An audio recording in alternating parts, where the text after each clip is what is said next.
Students, ये August Comte का तीसरा पार्ट है और दूसरे पार्ट में हम लोगों ने की पुस्तकें देखी, सोशल फिजिक्स की बात की और क्वेटलेट जो सोशल फिजिक्स सबसे पहले उन्होंने इस्तेमाल किया और उस वजह से अगस्ट कॉम्ट ने सोशल फिजिक्स से नाम बदल के सोशियोलॉजी का सोशियोलॉजी रख दिया, जो दो शब्दों से मिलकर बना, सोशियस प्लस लोगस। सोशियस लैटिन वर्ड है, लोगोस ग्रीक वर्ड है। चलिए, तो अगस्ट कॉम्ट का जो बहुत महत्वपूर्ण सिद्धांत है, 3 स्तरीय सिद्धांत है, लॉ ऑफ 3 स्टेज।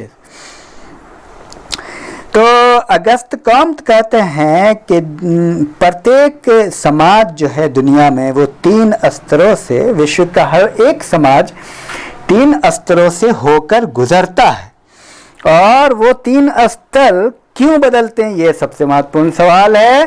तो अगस्ट कॉम्ट कहते हैं जैसे जैसे इंसान का बौद्धिक विकास होता है, इंटेलेक्चुअल डेवलपमेंट होता है, जैसे जैसे इंसान का दिमाग बढ़ता है, अकल बढ़ता है, समझ बढ़ता है, तो इंसान की अवस्थाएं भी बदलती है। और अगस्ट कॉम्ट 3 अवस्थाओं की बात करते हैं, धार्मिक अवस्था, तात्विक अवस्था दूसरी अवस्था है, और तीसरी अवस्था है प्रत्यक्षवादी अवस्था अथवा वैज्ञानिक अवस्था। पहली अवस्था को धार्मिक अवस्था अथवा थियोलॉजिकल स्टेज और दूसरी अवस्था को इंग्लिश में मेटाफिजिकल स्टेज, थोड़ा इंग्लिश में भी टर्मिनोलॉजी आपको जानना चाहिए। और तीसरी अवस्था जो कि वैज्ञानिक अवस्था है, प्रत्यक्षवादी अवस्था है, उसको पॉजिटिव या साइंटिफिक स्टेज कहते हैं। और इसमें आप एक सवाल का जवाब दीजिए कि अगस्ट कॉम्ट क्यों कहते हैं कि समाज में परिवर्तन 3 स्तरों से होता है, आखिर क्यों, इसका उत्तर करेंगे, आप बताएंगे। दूसरा प्रश्न है कि अगस्ट कॉम्ट के अनुसार तात्विक अवस्था के बाद कौन सी अवस्था सबसे पहले आती है। तीसरा प्रश्न, आप बताएंगे कि अगस्ट कॉम्ट के 3 स्तरों के नियम में 3 स्तर कौन कौन हैं।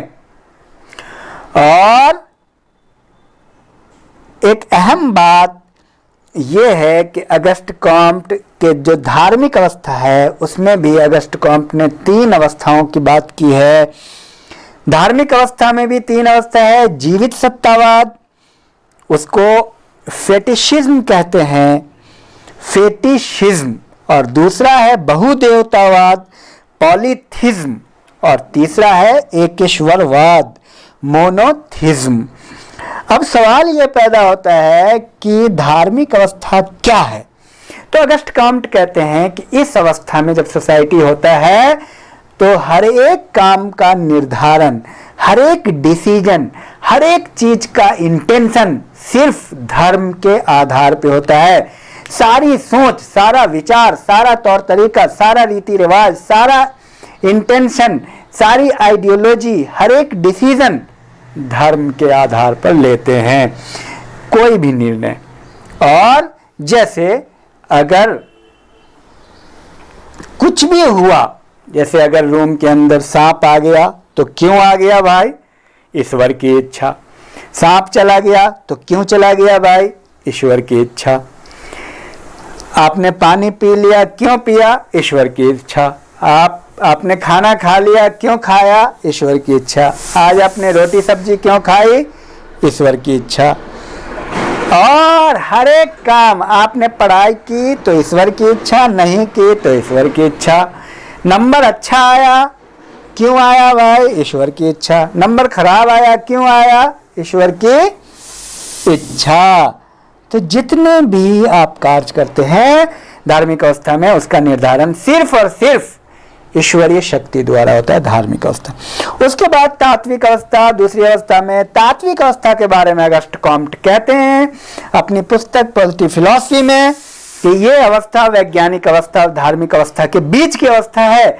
यानी ये न तो पूर्णतः धार्मिक अवस्था है, पूरी सोच धर्म का भी नहीं होता, और न ही पूरे तौर पे वैज्ञानिक अवस्था है, बल्कि ये एक इंटरमीडिएट स्टेज है, एक ट्रांजिशन फेज है, एक परिवर्तित अवस्था है।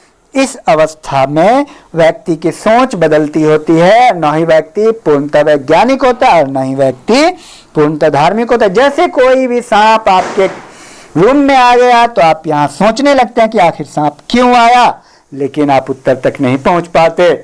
जैसे आपका नंबर कम आया या ज़्यादा आया एग्ज़ाम में, तो आप सोचने लगते हैं कि कम क्यों आया, ज़्यादा क्यों आया, लेकिन आप उत्तर तक नहीं पहुंच पाते। आपने कौन सा खाना खाया, क्या पहना, कैसे थे, कैसे रह रहे हैं, इसमें आप सोचने तो लगते हैं पर उत्तर तक नहीं पहुंच पाते हैं। और नेक्स्ट है वैज्ञानिक अवस्था। यहाँ पे आप कार्य कारण प्रभाव जान पाते हैं और आप अंतिम निष्कर्ष तक वैज्ञानिक तरीकों से अवलोकन परीक्षण करके पहुंच पाते हैं। नेक्स्ट वीडियो में फिर इस अवस्था को लेकर आगे बढ़ेंगे। Thank you.